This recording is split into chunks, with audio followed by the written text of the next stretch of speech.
Hello student, welcome to my channel crazy for nursing. आज हम पढ़ने जा रहे हैं नर्सिंग के महत्वपूर्ण प्रश्न जो आपको हेल्प करेंगे आपके कंपटीशन एग्ज़ाम के लिए नर्सिंग से रिलेटेड, जैसे कि CHO, staff nurse, DSSB, RRB, AIIMS, ESIC, RPSC और जो आने वाले ऑल नर्सिंग से रिलेटेड एग्ज़ाम जो आपको हेल्पफुल रहेंगे आपके सिलेक्शन में। तो हम आज स्टार्ट करने जा रहे हैं हमारा पहला क्वेश्चन, जिसको ध्यान से पढ़िएगा और आंसर दीजिएगा, क्योंकि ये क्वेश्चन आपको आपके एग्ज़ाम में मिल सकते हैं। तो लेट्स स्टार्ट। फर्स्ट क्वेश्चन हमारा है, what is the normal oral temperature of an adult? एक वयस्क का सामान्य मौखिक तापमान कितना होता है? दोस्तों, आपको राइट आंसर पुटअप करना है। First option 90.1 degree Fahrenheit, 98.6 Fahrenheit, 96.6 Fahrenheit, 95.3 degree Fahrenheit. आपको राइट आंसर बताना है। तो हमारा ओरल टेम्परेचर होगा 98.6। ऑप्शन नंबर 2 अपना राइट आंसर जाएगा। यदि आपसे पूछा जाता है कि एक्जिला का नॉर्मल टेम्परेचर कितना होता है एडल्ट में, तो अपने ओरल टेम्परेचर से 1 डिग्री फ़ारेनहाइट कम होता है एक्जिला का, मतलब 97.6। ठीक है दोस्तों। और पूछा जाए कि रेक्टम का कितना होता है, रेक्टल टेम्परेचर कितना होता है, तो हमारा एक्जिला के टेम्परेचर से 2 डिग्री फ़ारेनहाइट ज़्यादा होता है और ओरल टेम्परेचर से 1 डिग्री फ़ारेनहाइट ज़्यादा होता है रेक्टल का। ठीक है दोस्तों, तो ये ध्यान रखिएगा, तीनों का मैंने बता दिया आपको। ठीक है, तो इसका राइट आंसर जाएगा 98.6 डिग्री फ़ारेनहाइट। तो हम नेक्स्ट क्वेश्चन की तरफ बढ़ते हैं। नेक्स्ट क्वेश्चन रहेगा हमारा ये question number 2, which of the following units is the unit of measurement in bacteriology? निम्नलिखित में से कौन सी इकाई जीवाणु विज्ञान में माप की इकाई है? तो आपको ये बताना है कि बैक्टीरियोलॉजी को किससे मेजरमेंट किया जाता है। ठीक है दोस्तों। तो option number first joule, option number second Newton, option number third micron, option number 4 pascal. तो इसका राइट आंसर दीजिएगा दोस्तों, क्या होगा इसका राइट आंसर? तो इसका राइट आंसर होगा option number third micron. Micron जो बैक्टीरियोलॉजी को मेजरमेंट करने की एक इकाई है। ठीक है दोस्तों, तो इसका ये आंसर होगा। तो हम नेक्स्ट क्वेश्चन की तरफ बढ़ते हैं। Question number 3, how should a nurse administer iron injection to an adult? Means बताता है एक नर्स को, एक वयस्क को आयरन के इंजेक्शन कैसे लगाने चाहिए। ऑप्शन को ध्यान से पढ़िएगा, फिर आंसर दीजिएगा। तो फर्स्ट ऑप्शन है इंट्राडर्मल इन द फोरआर्म, क्या फोरआर्म पे लगता है इंट्राडर्मली आयरन का injection. Intramuscular in the deltoid. Third option subcutaneous in the arm, या fourth option jet track intramuscular in the gluteal. तो आपको बताना है कि आयरन का इंजेक्शन कैसे लगता है। तो इसका राइट आंसर जाएगा option number 4 jet track intramuscular in the gluteal. जो जेट ट्रैक मेथड होता है उसके थ्रू आयरन का injection deep intramuscularly jet track method से लगता है, जो कि प्रिवेंट करता है इरिटेशन और बैक फ्लो को। ठीक है दोस्तों, तो ये याद रखिएगा, ये क्वेश्चन बहुत बार आ चुका है एग्जाम में। ठीक है दोस्तों, नेक्स्ट क्वेश्चन की तरफ बढ़ते हैं। क्वेश्चन नंबर 4, हमारा क्वेश्चन नंबर 4 रहेगा, in which condition blood transfusion should not be done? किन स्थितियों में रक्त आदान नहीं करना चाहिए? क्वेश्चन ध्यान से पढ़िएगा, फिर आंसर दीजिएगा। फिर ऑप्शन की तरफ चलते हैं अपन। First option bleeding haemorrhoids, second haemorrhage, third congestive heart cardiac failure, या फोर्थ ऑप्शन हीमोफीलिया। इसका राइट आंसर क्या जाएगा दोस्तों, जल्दी से दीजिएगा। कॉन्फिडेंस बढ़ाइएगा अपना आंसर देके।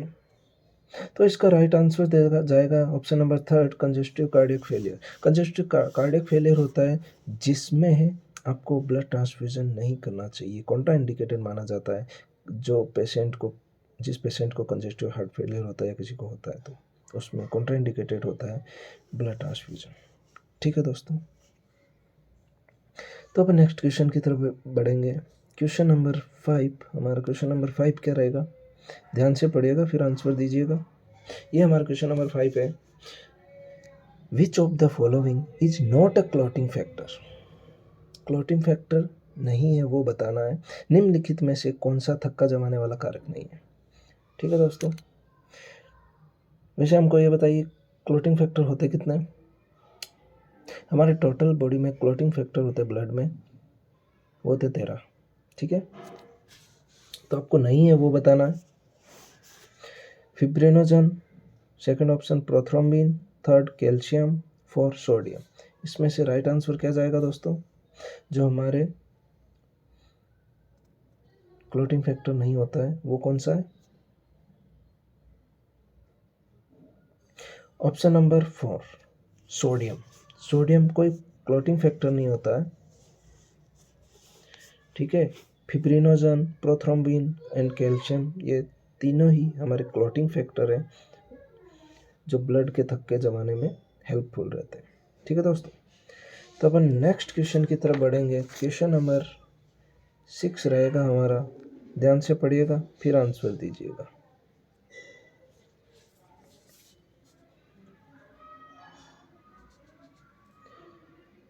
Increasing the intensity of breathing with normal respiratory rate is called. ध्यान से पढ़िएगा। सामान्य श्वसन दर के साथ श्वास की तीव्रता को बढ़ाना क्या कहलाता है। मीन्स आपको बताना है कि एक नॉर्मल रेस्पिरेटरी का इंक्रीज होना क्या कहलाता है। बहुत इजी क्वेश्चन है, आपने पढ़ा भी होगा, बहुत बार क्वेश्चन एग्जाम में भी आ चुका है। Option number first hyperpnoea, second bradypnoea, third orthopnoea and four Kussmaul breathing. क्या राइट आंसर जाएगा दोस्तों इसका।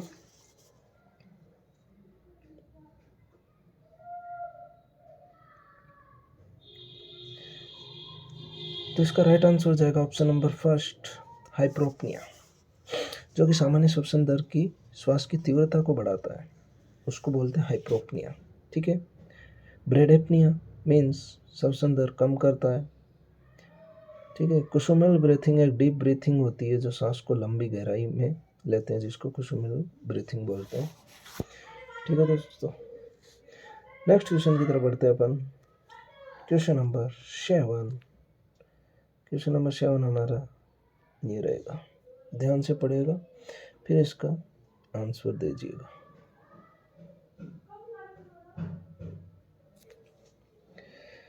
The mode of transmission of trachoma from one person to another.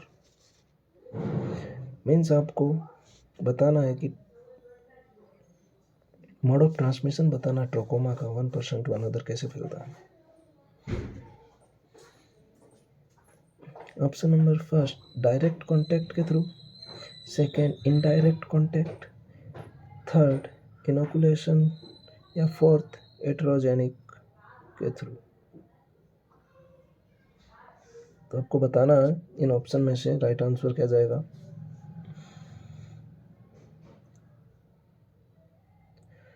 Trachoma है वो इनडायरेक्ट कॉन्टैक्ट से one person to another person में transmit होता है। ठीक है, ये इसका मोड ऑफ ट्रांसमिशन रहेगा। फोर्थ ऑप्शन है इट्रोजेनिक। इट्रोजेनिक का क्या मतलब होता है, किसी भी सर्जरी या फिजिशियन के द्वारा सर्जरी के दौरान ट्रीटमेंट के दौरान फैलने वाला इन्फेक्शन इट्रोजेनिक इन्फेक्शन कहलाता है। ठीक है, ये ध्यान रखिएगा। क्वेश्चन नंबर 8 की तरफ बढ़ते हैं। क्वेश्चन नंबर 8 क्या रहेगा हमारा, क्वेश्चन नंबर 8 ये रहा आपकी स्क्रीन पे, तो आप ध्यान से पढ़िएगा फिर आंसर दीजिएगा। Not included in the cardinal sign of the body. Body के कार्डिनल साइन में शामिल नहीं है। कार्डिनल साइन पूछे आपके बॉडी के, तो option number first temperature, second blood pressure level, third blood glucose level, या फोर्थ हार्ट बीट। क्या राइट आंसर जाएगा दोस्तों इसमें?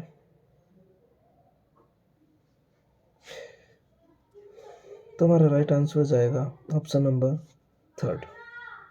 ठीक है दोस्तों, ऑप्शन नंबर थर्ड है जो कि हमारी बॉडी का कार्डिनल साइन नहीं होता। टेम्परेचर, ब्लड प्रेशर और हार्ट बीट, पल्स, ये सब हमारे कार्डिनल साइन होते हैं। तो इसका राइट आंसर हो जाएगा ऑप्शन नंबर थर्ड। तो नेक्स्ट क्वेश्चन की तरफ बढ़ते हैं। क्वेश्चन नंबर 9,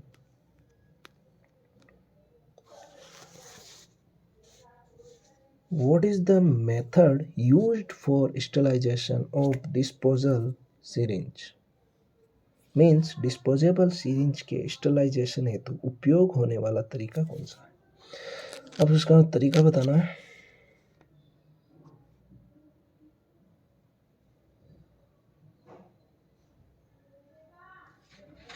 ऑप्शन को ध्यान से पढ़िएगा फिर आंसर दीजिएगा।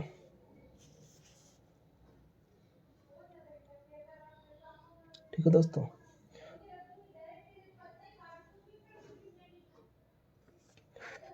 ऑप्शन नंबर फर्स्ट है इथाइल ऑक्साइड ऑटोक्लेवेशन, सेकेंड है infrared radiation, ultraviolet radiation, fourth है गामा रेडिएशन। तो इसका राइट आंसर क्या जाएगा दोस्तों? तो इसका राइट आंसर जाएगा गामा रेडिएशन, ऑप्शन नंबर 4। इस रेडिएशन, गामा रेडिएशन के द्वारा ही डिस्पोजेबल सिरिंज को स्टेरिलाइजेशन किया जा सकता है। ठीक है दोस्तों, तो इसका राइट आंसर जाएगा 4, गामा रेडिएशन। नेक्स्ट क्वेश्चन, अपन 10 क्वेश्चन पढ़ रहे हैं अपन। बहुत ही इजी क्वेश्चन है, ये आप बता देंगे। Endocrine gland that stores its hormone, means अंतःस्रावी ग्रंथि जो उसके हार्मोन को स्टोर करती है, या एकमात्र एंडोक्राइन ग्लैंड होती है जो कि हमारे शरीर में हार्मोन्स को स्टोर करती है, उसका नाम बताना आपको। तो ऑप्शन ध्यान से पढ़िएगा। तो ऑप्शन नंबर फर्स्ट है इसका pituitary gland, second pancreas, third thyroid, या फोर्थ एड्रिनल ग्लैंड। ध्यान से ऑप्शन देखिएगा फिर आंसर दीजिएगा, क्योंकि बहुत इजी क्वेश्चन है, बहुत ही अच्छा क्वेश्चन है। तो इसका राइट आंसर जाएगा ऑप्शन नंबर थर्ड, थायराइड, जो कि हमारे शरीर की एंडोक्राइन ग्लैंड है जो कि हार्मोन को स्टोर करती है, एकमात्र ऐसी ग्लैंड है जो हार्मोन को स्टोर करती है। तो इसका राइट आंसर जाएगा ऑप्शन नंबर थर्ड, थायराइड। दोस्तों, आपको वीडियो अच्छा लग रहा हो, क्वेश्चन अच्छे लग रहे हो, तो अपने दोस्तों के साथ शेयर कीजिएगा और लाइक कीजिएगा, सब्सक्राइब कीजिएगा दोस्तों। ठीक है दोस्तों, तो हम नेक्स्ट क्वेश्चन की तरफ बढ़ते हैं। क्वेश्चन नंबर 11, ध्यान से क्वेश्चन को पढ़िएगा फिर उसका आंसर दीजिएगा। Calcium balance in the body is regulated with the help of, means शरीर में कैल्शियम बैलेंस किसकी सहायता से रेगुलेट होता है? आपको बताना है कि कैल्शियम का जो बैलेंस है वो शरीर में किसकी सहायता से रेगुलेट होता है। ठीक है दोस्तों, तो ऑप्शन नंबर फर्स्ट है एल्डोस्टेरोन की, सेकेंड कैल्सिटोनिन, थर्ड पैराथार्मोन, या fourth 2 and third option. Right answer बताइएगा दोस्तों।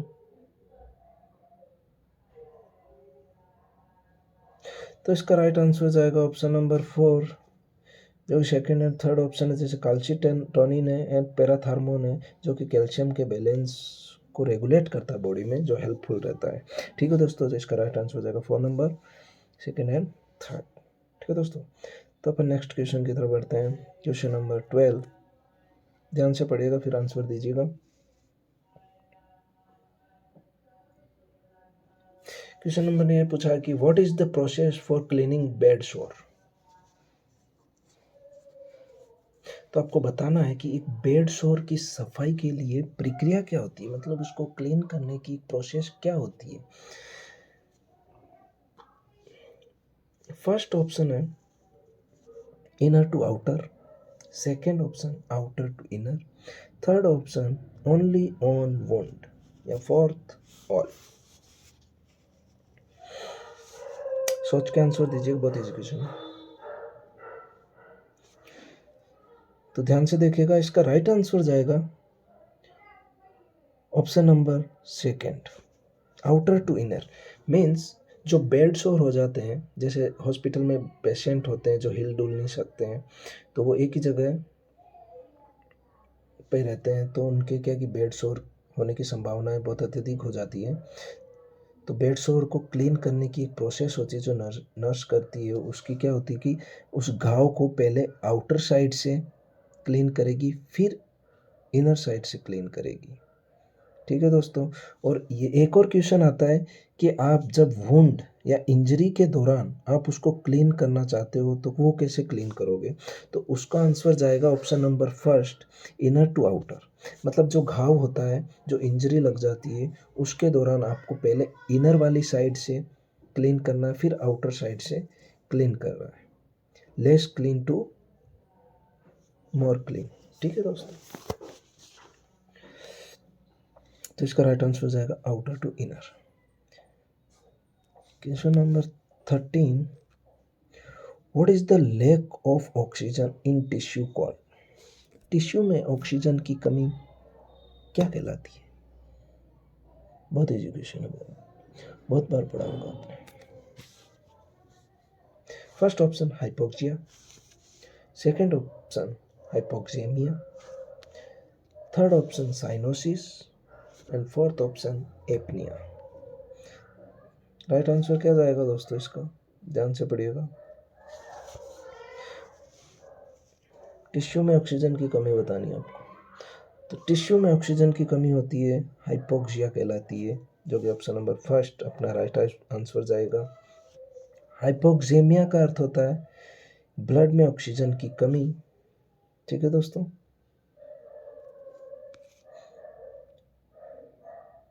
और साइनोसिस का अर्थ होता है कि टिश्यू में ऑक्सीजन की कमी हो जाने के बाद, ब्लड में ऑक्सीजन की कमी हो जाने के बाद अपनी स्किन जहाँ पे ऑक्सीजन सप्लाई नहीं हो रही है तो वहाँ का एरिया ब्लूइश डिस्कलरेशन हो जाता है।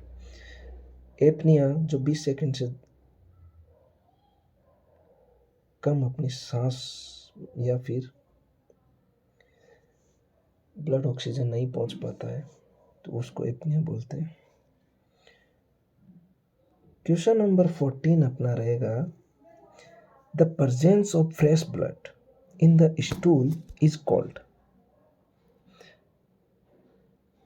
हिंदी में मल में ताज़ा खून की मौजूदगी कहलाती है। मीन्स आपको फ्रेश ब्लड की प्रेजेंस बतानी है स्टूल में, तो उसको क्या बोलेंगे? Option number first haematochezia, second melaena, third haemoptysis, या फोर हिमेच्यूरिया। राइट आंसर क्या जाएगा दोस्तों? यदि ब्लड में यदि स्टूल में फ्रेश ब्लड आता हो तो उसको हेमेटोचेजिया बोलेंगे। ऑप्शन नंबर फर्स्ट अपना राइट आंसर जाएगा। और यही पूछे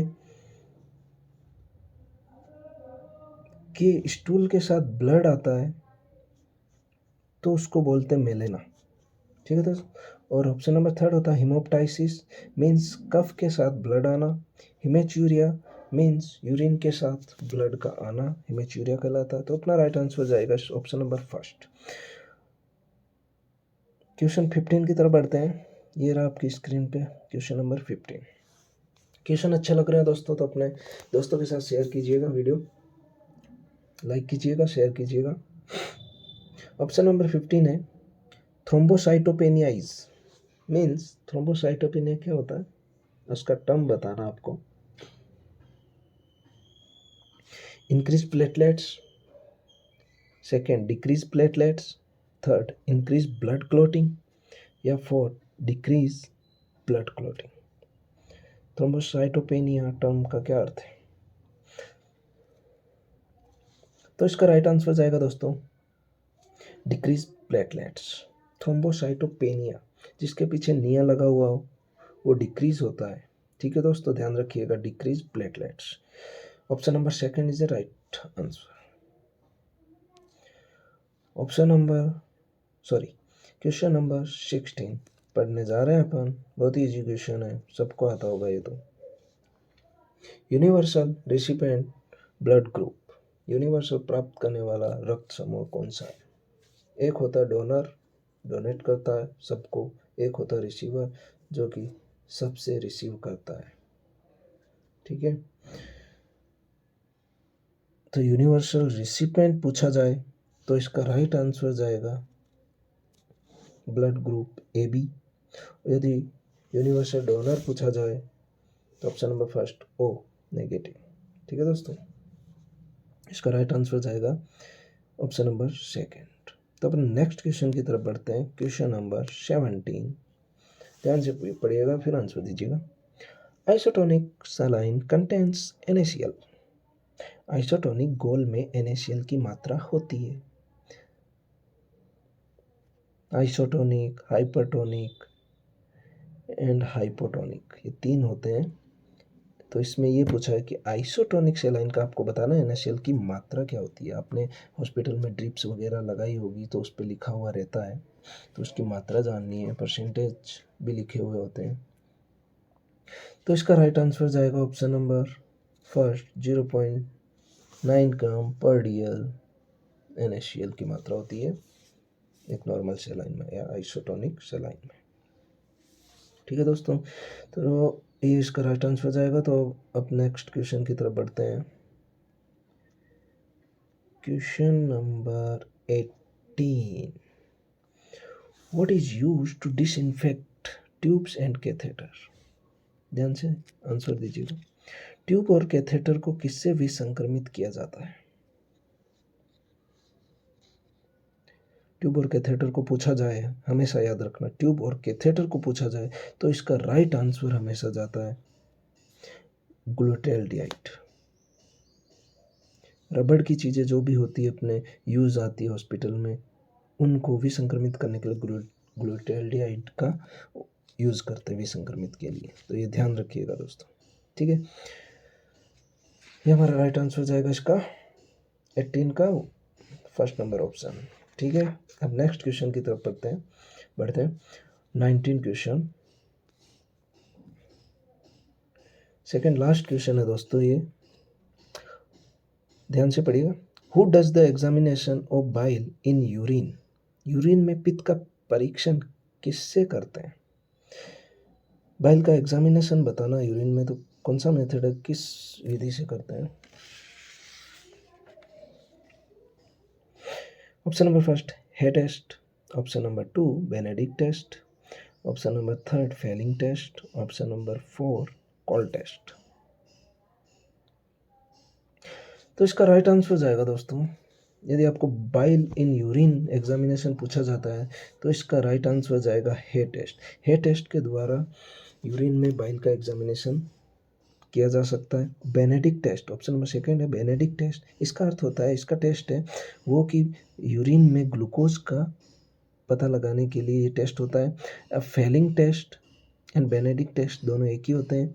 एक कॉल टेस्ट है जो कि यूरिन में एल्ब्यूमिन की मात्रा को एग्जामिनेशन या टेस्ट करने के लिए यूज़ होता है, पता लगाने के लिए। ठीक है दोस्तों, तो हम नेक्स्ट क्वेश्चन की तरफ बढ़ते हैं। क्वेश्चन नंबर 20, ये हमारा आज की क्लास का लास्ट क्वेश्चन रहेगा। इस क्वेश्चन के बाद आप एक बार अपना रिवीजन देखिएगा और कितने क्वेश्चन आपके राइट हुए हैं ये देखिएगा। अपने दोस्तों के साथ शेयर कीजिएगा, लाइक कीजिएगा, शेयर कीजिएगा एंड सब्सक्राइब करना ना भूलें। लास्ट क्वेश्चन हमारा पढ़ने जा रहे हैं हम, which fluid should not be given in lactic acidosis? Means lactic acidosis में कौन सा IV द्रव नहीं देना चाहिए? बहुत ही अच्छा क्वेश्चन, मोस्ट इम्पोर्टेंट क्वेश्चन है, बहुत बार एग्जाम में देखा गया ये क्वेश्चन।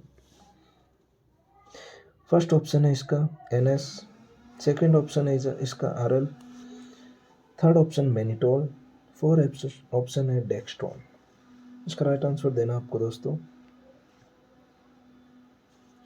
तो इसका राइट आंसर जाएगा option number second RL। RL है जो कि लैक्टिक एसिडोसिस में नहीं दिया जाता, इसको अवॉइड किया जाता है। ठीक है दोस्तों, तो ये इसका राइट आंसर हो जाएगा RL।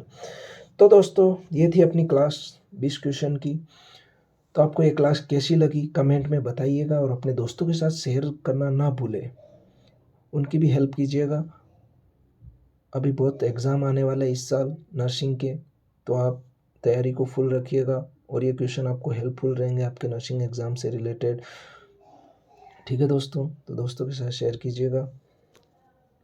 ठीक है, अब मिलते हैं अपनी नई क्लास में, अगली क्लास में। तो दोस्तों वीडियो को लाइक शेयर एंड कमेंट कीजिएगा। Thank you for watching. मिलते हैं नेक्स्ट क्लास में। Bye bye.